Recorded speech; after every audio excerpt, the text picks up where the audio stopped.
پھر ان کے گروپ کے اندر جو شمع خان تھی اس نے ٹرائی کیا. کیوں؟ کیونکہ وہاں پہ میرا وہاں جو اگلا سٹیپ الطاف حسین نے جب کڈنیپ کیا تھا، الطاف حسین بار بار یہ کہہ رہا تھا اس کو زندہ رکھنا، اس کو کچھ نہ ہونے دینا. وہ بھی خدا بنا ہوا تھا، اس کو زندہ کرنا. ایک کہہ رہا تھا اس کو مار دینا، تیسرا کہہ رہا تھا اس کو رکھ لینا، چوتھا کہہ رہا تھا ایسے کر لینا. ہر کوئی حکم کر رہا تھا.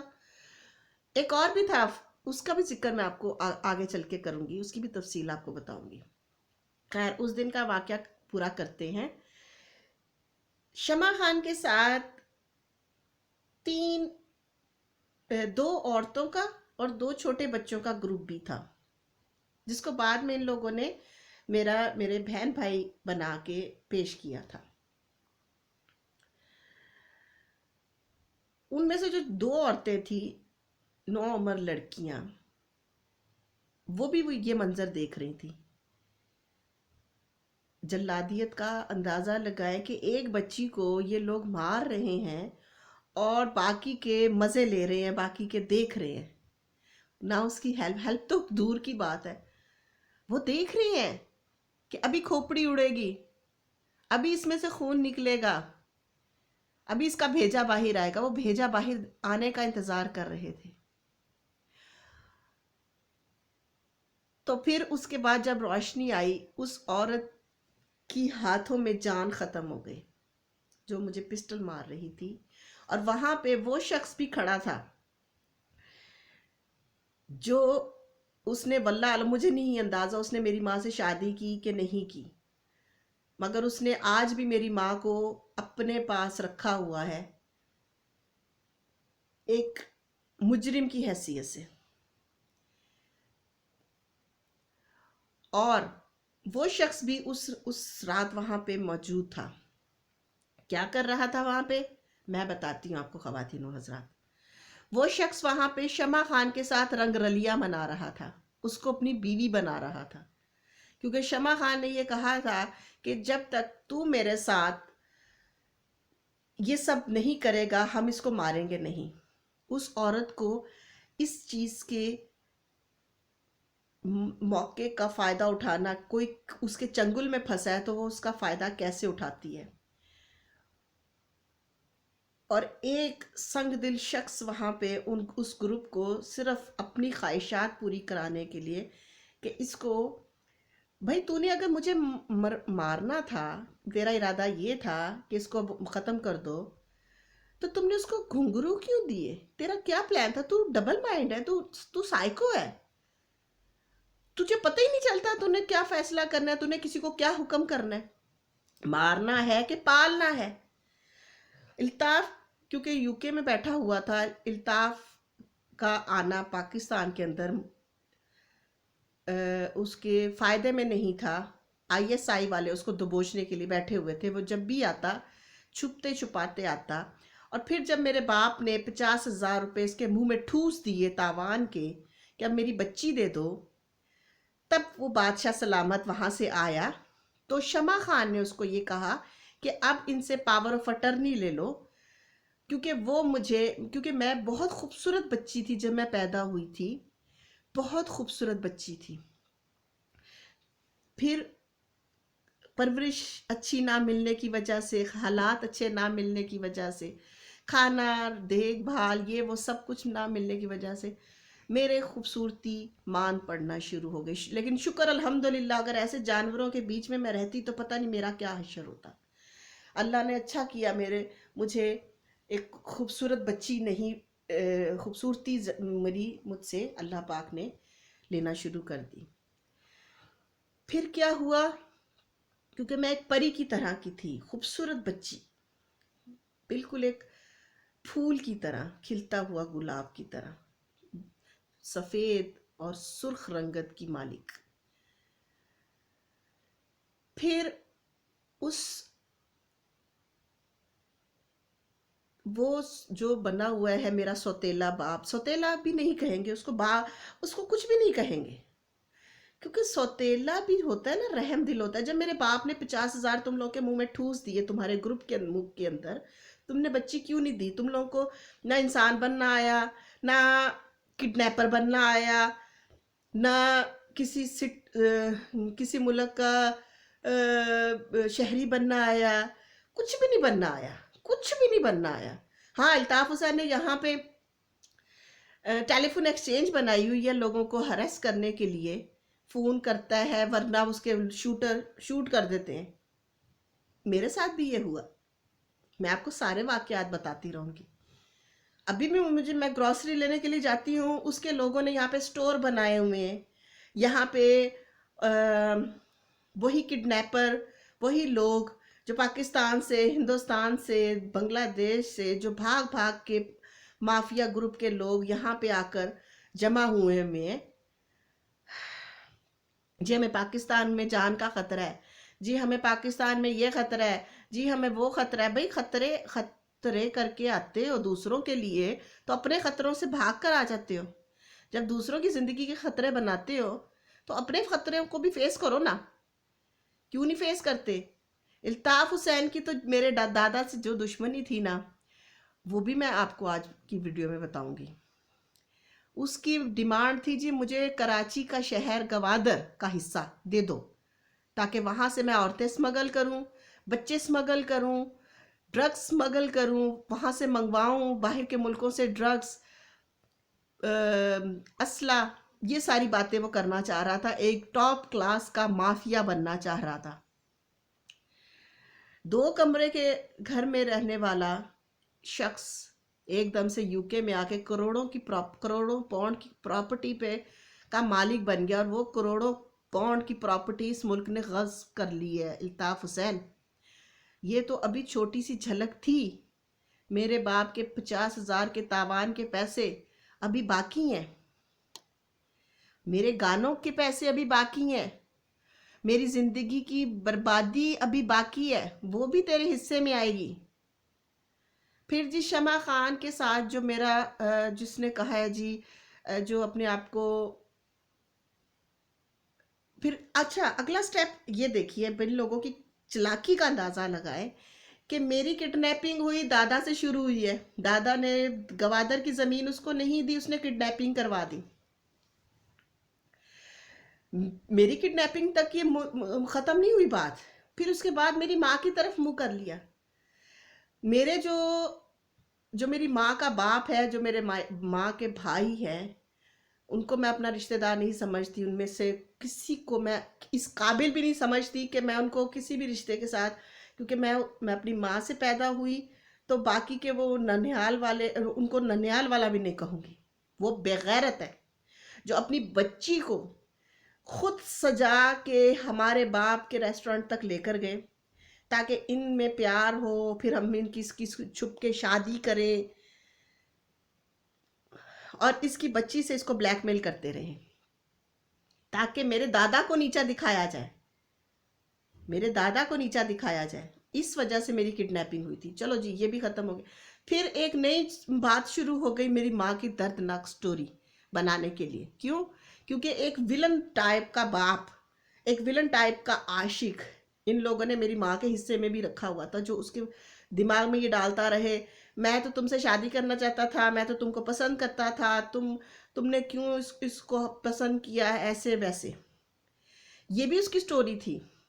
حالانکہ وہ کمینہ شخص، یاد رکھنا، اگر تم میری آواز سن رہے ہو یا تمہارے بچوں میں سے کوئی میری آواز سن رہا ہے، جس میں سے تم نے میری ماں میں سے بچے پیدا کیے انہیں، اگر کوئی میری آواز سن رہا ہے تو یاد رکھو تمہارا باپ ایک نہایت عیاش پرست انسان ہے، اور اس نے جو کچھ میری ماں کے ساتھ سلوک کیا ناقابل فراموش ہے، ناقابل برداشت ہے۔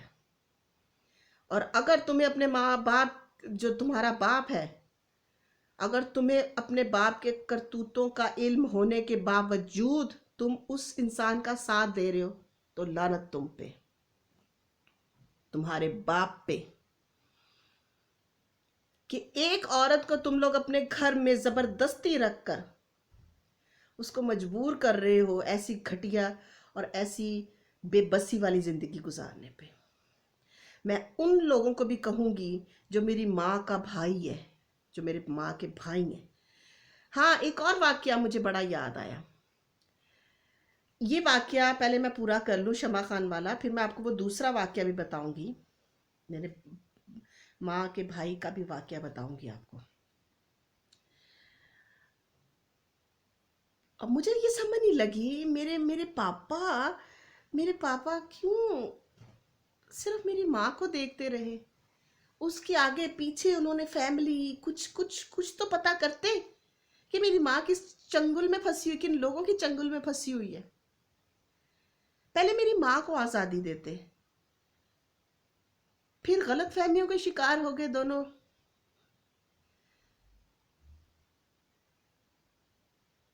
کتنی آسانی سے سب کچھ یہ ان لوگوں نے ہونے دیا، میری پرورش بھی، میری ماں کی بربادی بھی، سب کچھ۔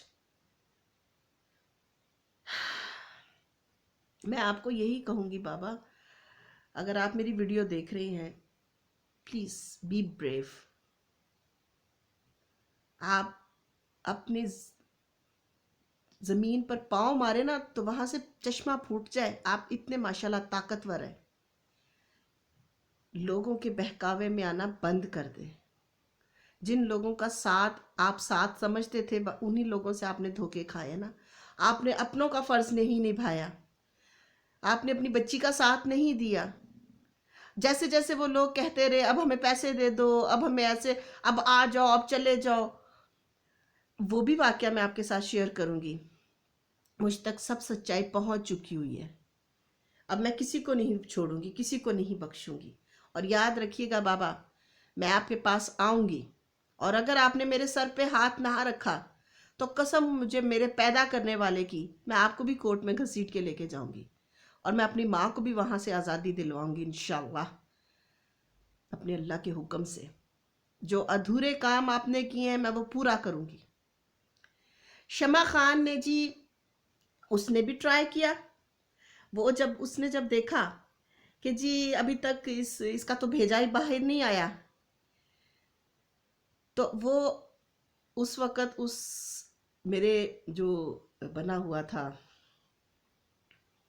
اگلا سٹیپ جو ٹو بی کنٹینیو والا ہوتا ہے، ایک شخص بربادی کرتا ہے تو پھر دوسرا اسی کریکٹر کا انسان دوسری بربادی کے لیے تیار ہوتا ہے، وہ والا سٹیپ جو سوتیلا باپ جس کو لوگ بولتے ہیں، پتہ نہیں وہ باپ ہے کہ نہیں ہے، اپنے بھی بچوں کا سکا کہ نہیں۔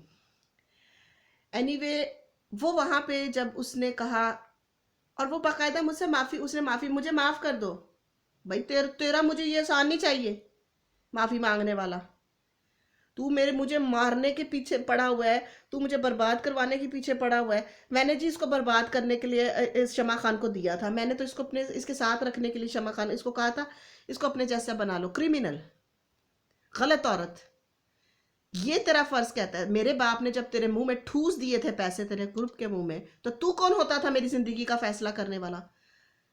اور پھر چلو، تو نے اگر اپنی خصلت کی وجہ سے، اپنے ضمیر، اپنی گندی انسانیت کی وجہ سے تو نے اگر یہ فیصلہ کر بھی دیا، پھر تیرا کیا بنتا تھا؟ میں جو بھی کچھ لکھتی، تو کون ہوتا تھا وہ اس کو چرانے والا؟ مالک بن کے بیٹھے ہوئے تھے میری زندگیوں کے، کہ جو ہم فیصلہ کرتے رہیں گے وہ اس کو پورا کرنا پڑے گا۔ کیونکہ تم لوگوں نے مجھ تک سچائی پہنچنے نہیں دی، ورنہ تم لوگوں کی کیا جرت تھی؟ تم جیسے کئی پولیس کے حوالے کر دیتی، قانون کے حوالے کر دیتی۔ پاکستان میں اگر مجھے پتا چل جاتا، میں اس ملک میں کبھی بھی نہ آتی۔ پھر شمع خان نے جناب کوشش کی، وہ بھی نہیں ہو سکا۔ پھر اس سردارنی کو پتہ نہیں کیا اللہ کی طرف سے حکم ملا کہ کیا ہوا اس کے ساتھ، اس نے اٹھا کر مجھے اپنی گود میں بٹھایا، میرے منہ پہ تو دیکھو کیا حشر، اس کا دل میں تھوڑی سی رحم دلی آ گئی، خوف خدا کا آ گیا کہ واللہ علم کیا۔ خیر، وہ جو اپنی ساتھ عورت بیٹھی ہوئی تھی اس کو کہتی اس کو تم اپنے پاس لے جاؤ، کہتی نہیں میرے پاس تو پہلے ہی بہت بچے ہیں۔ آپ یہاں سے اندازہ لگائیں خواتین و حضرات، یہ دوسروں کے بچے کتنی آرام سے دھندے والی بنی ہوئی ہیں، یہ کام کرنے والی بچوں، لوگوں کے دنیا اجاڑنے کے بعد یہ ان لوگوں کی اپنی مصروفیات بن جاتی ہے، اور پھر ذمہ داریوں سے بھاگتی ہے. نہ ان لوگوں کو پتہ ہے کھانا بنا کے دینا ہے، نہ ان کو پتہ ہے بچے کو صاف ستھرا کر کے رکھنا ہے، نہ ان لوگوں کو پتہ ہے بچے کو اسکول میں پڑھانا ہے، نہ کوئی کپڑا خرید کے دینا ہے، نہ اچھی لائف دینی ہے. نہیں، بس پیسے سمیٹو اور بچہ مارنے کے لیے تخت پوش کے نیچے پھینک دو. پیسے سمیٹو، بچہ مارنے کے لیے تخت پوش پہ پھینک دو. تو اس نے کہا نہیں جی نہیں، میرے پاس تو آگے بہت بچے ہیں، تم لے جاؤ. سردارنی کہتی نہیں نہیں، میں نہیں لے کے جا سکتی، تمہیں پتہ ہے میں تو آگے بڑھ. یہ وہ اپنے اپنے بہانے بتانے لگ گئی. خیر اینی وے، اور میں گود میں بیٹھ کر کبھی کسی کا منہ دیکھ رہی ہوں، میں نے کس کے پاس پلنا ہے، کبھی کسی کا منہ دیکھ رہی ہوں، شاید ان کو ترس آ جائے. اور جو میرے باپ نے 50,000 دیا، اس وقت میں 1 سال کی تھی، جو میرے باپ نے 50,000 دیے، شاید وہ تاوان اور یہ کڈنیپر اپنی کڈنیپنگ کے اصول کے مطابق مجھے میرے باپ کے حوالے کر دیں. وہ بھی نہیں ہوا جی. وہ میرے نصیبوں میں شمع خان کی گندی چارپائی، شمع خان کی گندی زندگی. خود تو وہ جب اچھے سے تیار ہوتی تھی، خود تو جو پھر جب آہستہ آہستہ ہم لوگ تھوڑے اوپر اونچے ہوئے تو میں کچھ سوال کرنا شروع ہو گئی. یہ ہمارے کون ہے، یہ ہمارے، کیونکہ اس کے پاس بہت ساری عورتیں آتی ہوتی تھی، بہت سارے بندے آتے ہوتے تھے. جب میں تقریباً 2.5 سال کی ہوئی تو میں نے اس سے پوچھنا شروع کر دیا یہ کون ہے، یہ کون ہے. اور ایک اور واقعہ، تخت پوش سے نکالنے کے بعد اس عورت نے مجھے اپنے ساتھ چرپائی پہ سلانا شروع کر دیا. پھر یکایک اس کی آدھی رات کو اس کے گلے کے اندر کوئی وزن اس کو محسوس ہوتا تھا. جب میں اٹھ کر اللہ اللہ کرتی تھی، اللہ اللہ اللہ اللہ، 2-2.5 سال کی بچی اللہ کرتی تھی، اور یہ بار بار میرا کندھا پکڑ کے مجھے سلانے کی کوشش کرتی تھی، اور میں اس سے کندھا چھڑواتی تھی. چھوڑو مجھے، میں نے اللہ کرنا ہے، اللہ اللہ اللہ، کیونکہ مجھے صرف اور صرف اللہ کی ذات پہ بھروسہ تھا. اللہ نے مدد کی اور میں شکرانے کے لیے اللہ اللہ کر رہی تھی. پھر اس کے گلے میں کچھ وزن محسوس ہوتا تھا شمع خان کے. یہ کہتی تھی میرے گلے سے یہ اتارو، یہ گلے میں میرا کیا ہے، یہ بہت وزن ہے، یہ نہیں، میری گردن نہیں ہل رہی، میری گردن ایسے ہو گئی، میری گردن ویسے ہو گئی. وہ لعنت کا توق تھا شمع خان، جو اللہ میاں خود تیرے گلے میں ڈال کے جاتے تھے.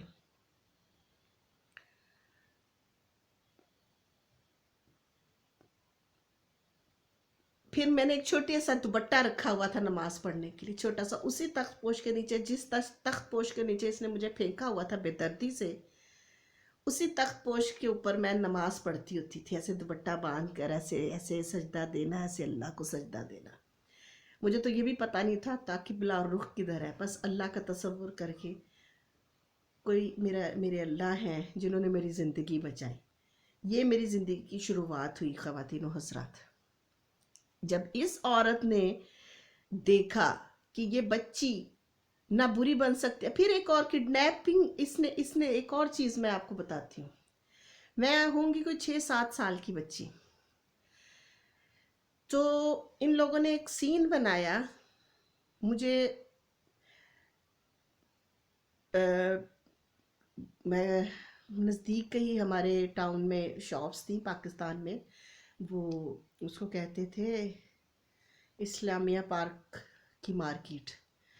تو وہاں سے ایک گلی جاتی تھی شاپ کے لیے. وہاں سے جو مجھ سے بڑی تھی لڑکی وہاں پہ رہتی، جس کو یہ لوگ میری بہن بنایا ہوا تھا، وہ شیمپو لینے کے لیے گئی.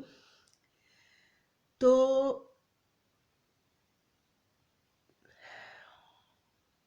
اس کے کچھ پیسے کم ہو گئے، تو اس نے مجھے کہا تم دکان پہ کھڑی ہو، میں پیسے لے کر آتی ہوں. میں نے کہا نہیں، تم دکان پہ کھڑی ہو، میں پیسے لے کر آتی ہوں، تم نہ جاؤ، میں تمہارا خیال کروں گی، تم نہ جاؤ. اس طرح چھوٹی سی بچی 6-7 سال کی. تو گرمیاں تھی اس وقت، تو میں نے بنسبت اس کے کہ میں سنسان سڑک سے جاؤں، میں اوپر والی جہاں پہ تھوڑا ٹریفک کا رش ہوتا ہے، میں اس سائڈ سے گئی. تو ایک لڑکے کو ان لوگوں نے وہاں پہ چھپایا ہوا تھا جھاڑیوں میں. تو وہ ایک دم یکایک نکلا، میرے منہ پہ ہاتھ رکھا ایسے کر کے، اور جیسے اٹھانے کے بھاگنے کے انداز میں وہ